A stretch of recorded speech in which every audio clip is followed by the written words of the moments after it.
Good morning. Welcome to the Total Knee Replacement Support Group YouTube channel. My name is Tony Maritato. I'm a licensed physical therapist. And in today's video, I want to talk about 3 strategies you can use to help manage post-surgical swelling into the ankle and foot. If you've had a knee replacement, the most common time that I see the swelling start to really become a problem is anywhere from day 3 to day 15. Usually that's the time where you're less mobile, you're not up, you're not moving around, you're not walking as much, so you don't get that muscle pump effect to help move the fluid out of the lower extremity. You're just kind of getting into the post-surgical healing recovery process, so the body, the immune system's working like crazy to heal the damage that was done during the surgical procedure. And most of my patients are typically looking at ways to reduce this swelling down into the foot and ankle. Now, I wrote an article. If you'd rather read the article, I'll post a link down in the description of this video. But basically, there are 3 strategies. There's more, but the 3 strategies I discuss. Number 1 is elevation. Everybody talks about elevation, but rarely do I see patients actually elevate correctly. Now, there was a clinical study that looked at the differences in elevating and how high you had to elevate the lower extremity. Of course, the greatest benefit in swelling reduction was when the individual was laying flat on their back and the leg was elevated to a hip angle of 90 degrees. The problem was nobody could tolerate that position within the study. Nobody liked it. It didn't feel good, but it did produce the biggest benefit in reducing edema, swelling into the foot and ankle. The next level they looked at, of course, was 45 degrees and 30 degrees and 15 degrees. I can tell you that the mistake that most of my patients make is they think that sitting even in a zero gravity recliner would be considered elevation. It's not. They think that sitting on a couch with the foot propped on a coffee table or an ottoman is elevation. It's not. The only time you're going to get benefit from elevating the lower extremity to reduce swelling is for the body to be flat on your back and the leg to be elevated above the level of the heart. The most comfortable position that gives you the greatest benefit would be 45 degrees of hip flexion. So a lot of times I'll explain to patients probably the best way to do it is if you can lay on the seat of a couch and you can place the leg up on the backrest or the armrest of the couch. The backrest, you'll get to 45 degrees of hip flexion. The armrest, you'll probably be closer to 30. But those are good positions.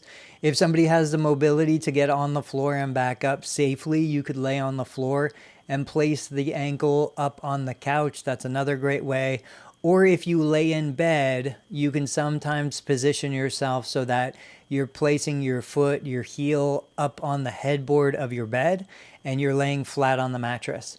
So there are different ways to do it, but I want you to know that about 45 degrees of hip flexion is probably the best option to maintain comfort and reduce swelling if we're talking about elevation.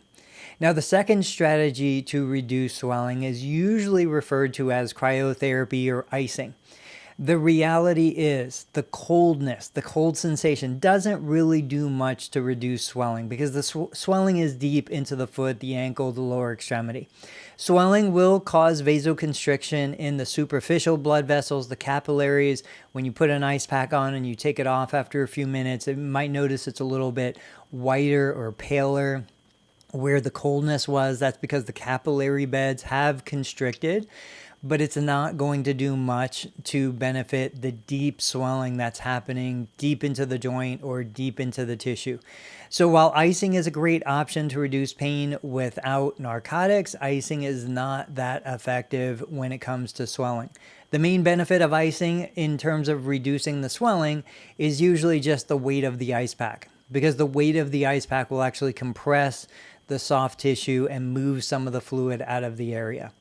The third option, which by far is the most, I think, the most beneficial, the most successful, is compression. And whether you're doing compression with compression stockings like a TED hose or you're doing compression with an ACE wrap, any opportunity you have, if the swelling is becoming problematic, to produce compression in a comfortable way that allows the body, the lymphatic system, to move the fluid out of the lower extremity back in for circulation and processing through the body. I find that that typically works the best. So in my clinic, because I'm not a lymphedema specialist, I simply use a 6-inch wide ACE wrap. I do a simple, lightweight spiral wrap going from the foot through the ankle, the calf, over the knee, right up into the high thigh, so that we can create a pressure gradient that moves some of that fluid out of the lower extremity. I typically recommend that my clients use a compression wrap like this 2 or 3 times a day for 10 to 20 minutes. It should be comfortable. It should be easy to apply, easy to remove, and anyone should be monitoring to see the difference in girth, the thickness of the limb, before you use the compression wrap and after, so that at least you can see if you're making any changes and moving some fluid back into the system. So I hope that was useful information. If you want to see photos of these 3 strategies, go ahead and check out the article. Otherwise, I'll catch you on the next video.